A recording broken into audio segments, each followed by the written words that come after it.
Vamos conversar sobre o capítulo 317 de Blue Lock, um capítulo que finalmente nós temos Gagamaru brilhando. O treinamento dele deu resultado, Nigéria conseguiu atacar, mas Gagamaru colocou um balde de água fria na cabeça de cada nigeriano, principalmente do Kuzo e do Onazi.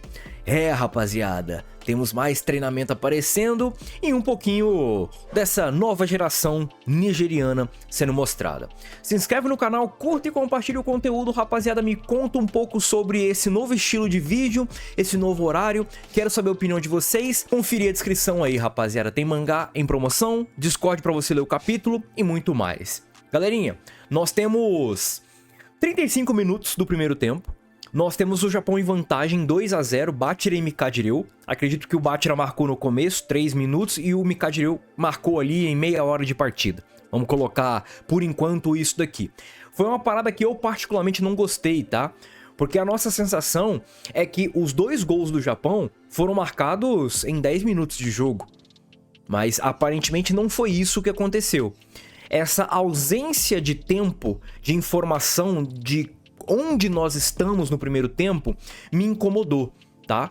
Porque é aquilo que eu falei, a gente estava até teorizando sobre essas questões do Japão aguentar ou não o ritmo a partida toda, porque na nossa visão, na nossa cabeça só tinha 10 minutos de partida, mas aparentemente não, tanto que o primeiro tempo já até acabou.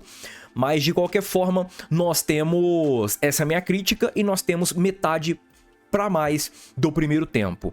E com isso recomeça o jogo e nós temos o Kuzo falando que depois disso tudo ele entende que sem dúvida nenhuma o time japonês do Blue Lock é o adversário mais forte que eles já enfrentaram. E a fonte dessa força está na linha central de campo, que é composta pelo Izagi, Karazu e Oliver Aiko. A linha central de forma vertical, tá, rapaziada?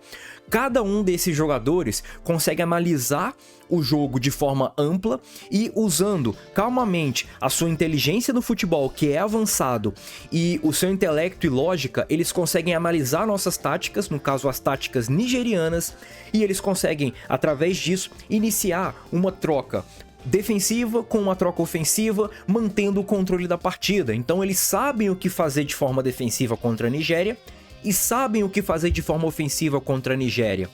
Eles têm um pilar, eles formam um pilar no meio campo, de forma vertical, que vai permitir com que o time do Blue Lock funcione. São as principais engrenagens para esse funcionamento do time do Blue Lock acontecer.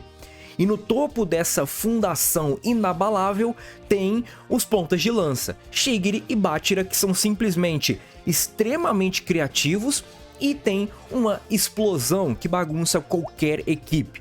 Depois disso ainda tem Itoshi Rin, o Itoshi Rin que é um gênio imprevisível e destruidor, ou seja, o despertar dele pode causar um estrago enorme na defesa.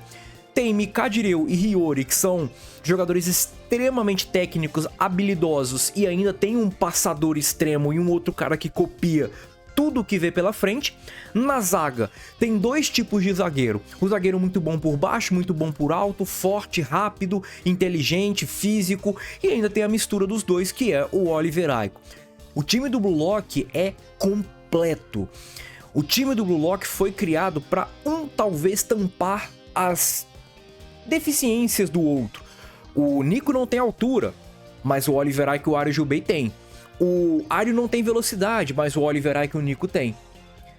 Então, o Kuzo, ele começa a analisar tudo isso e isso acaba deixando ele em choque, em desespero, mas ele entende que esse circo dos horrores só meio que é coordenado, só tá meio que junto por conta de Izagi Oichi. É ele que coordena todas essas aberrações para essas aberrações ficarem juntas e funcionarem como um time dentro de campo. Isso é muito legal e tudo isso tem a ver com as capacidades de adaptabilidade do Izagi. Agora nós temos o Onazi recebendo a bola e quando o Onazi recebe, nós temos o flashback, a volta do flashback quando o Onazi acaba marcando aquele gol. Eles perguntam pro Onazi se o Onazi já tinha jogado bola uma vez e o Onazi fala, não, nunca joguei bola. E o próprio Kuzo brinca, então deve ser um prodígio.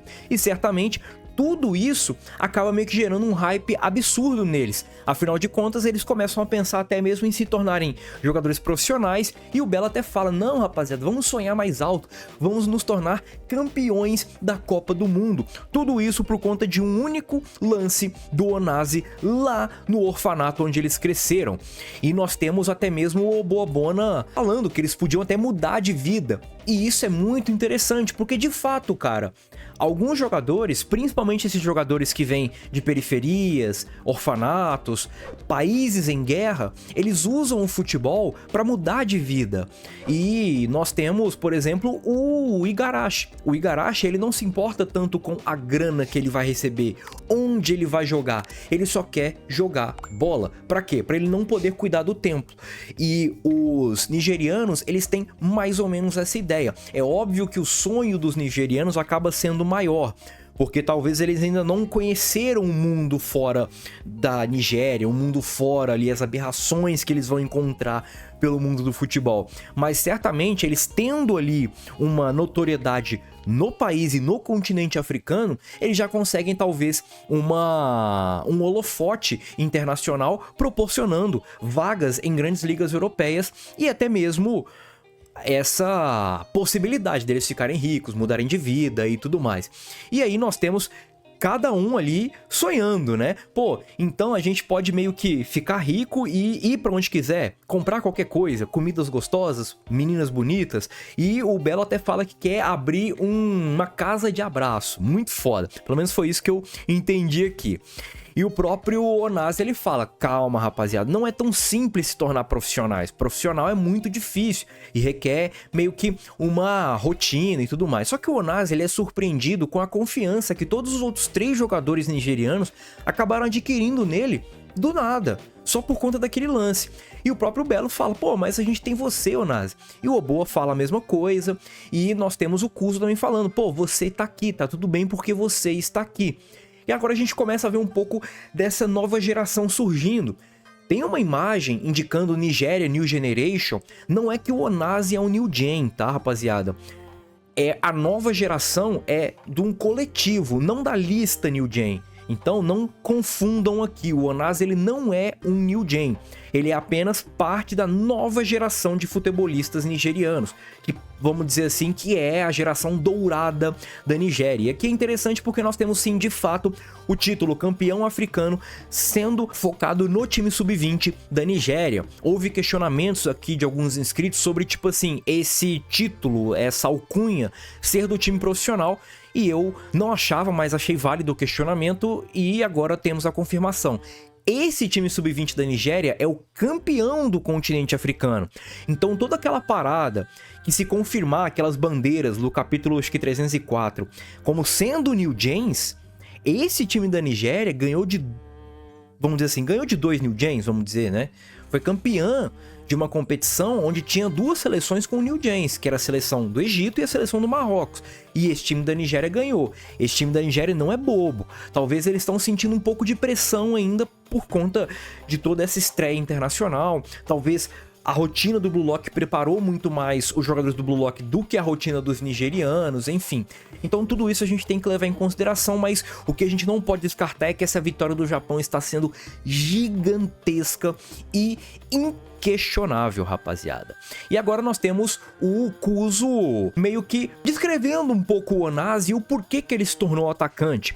Porque o Onasi ele tem habilidade de salto e flexibilidade muito acima da média de forma natural. E isso faz com que ele consiga criar jogadas no meio do ar. E por conta disso, por conta dessa parada dele conseguir criar jogadas no meio do ar, essa possibilidade dele até mesmo finalizar enquanto tá pulando e tudo mais, faz dele um atacante que tem um dobro de range que os demais jogadores que atuam naquela posição. Como assim? No caso, o Itoshirin, ele tem a possibilidade de chute em 2 direções. O Onasi ele vai ter possibilidade de chute em 4 direções, por conta dessa capacidade que ele tem de salto e até mesmo de fazer jogadas enquanto ele estiver no meio do salto. Bem interessante. Agora, com a bola indo para o gol, nós temos Gagamaru brilhando. E o treinamento do Gagamaru é basicamente Sabe aquelas máquinas de jogar bolinha? Você coloca aquelas bolinhas de tênis e a máquina joga bolinha? Então, é basicamente isso. A máquina é da Mikado Corporation e o pai do Ureu não queria que ele se envolvesse com futebol, mas tá tirando todo o proveito possível do Blue Lock para conseguir espalhar a marca dele no mundo, né? É um safado capitalista canalha. Mas enfim, nós temos o Gagamaru preparando o corpo dele para ser um corpo de goleiro, para ter movimentos de goleiro, para ter reflexos de goleiro, e não só meio que rezar para fazer uma defesa, o ego até brinca. E nós temos o Gagamaru, ele treinando os seus reflexos com as bolinhas, que são menores, consequentemente elas são mais rápidas, e consequentemente o corpo do Gagamaru vai responder melhor a um movimento de bola de futebol, com ele treinando com essas bolinhas menores. E Gagamaru, que já é muito bom, já tem muita flexibilidade, já tem muita envergadura, já tem muito reflexo, fica ainda melhor. E o chute do Onaze, que aparentemente iria para uma direção, acaba tomando outra direção, e nós temos o Gagamaru acabando reagindo, e reage muito bem, e ele se considera a divindade guardiã do Japão. Gin Gagamaru faz uma defesa de cinema, e nós temos o placar mantido. Japão 2, Mikado Ibatira, Nigéria 0. Nós temos o Onaze em choque e o juiz apita o final do primeiro tempo. 2-0, e nós temos agora meio que essa necessidade de ver o que a Nigéria vai fazer, porque o Kuzo ele precisa de um terapeuta no meio desse intervalo, porque o Kuzo ele tá desde o começo do jogo desesperado com tudo que tá acontecendo na partida. O Onaze, que era a única esperança deles, ficou em choque também no final. Então, preparem um terapeuta para o Kuzo, porque ele vai precisar.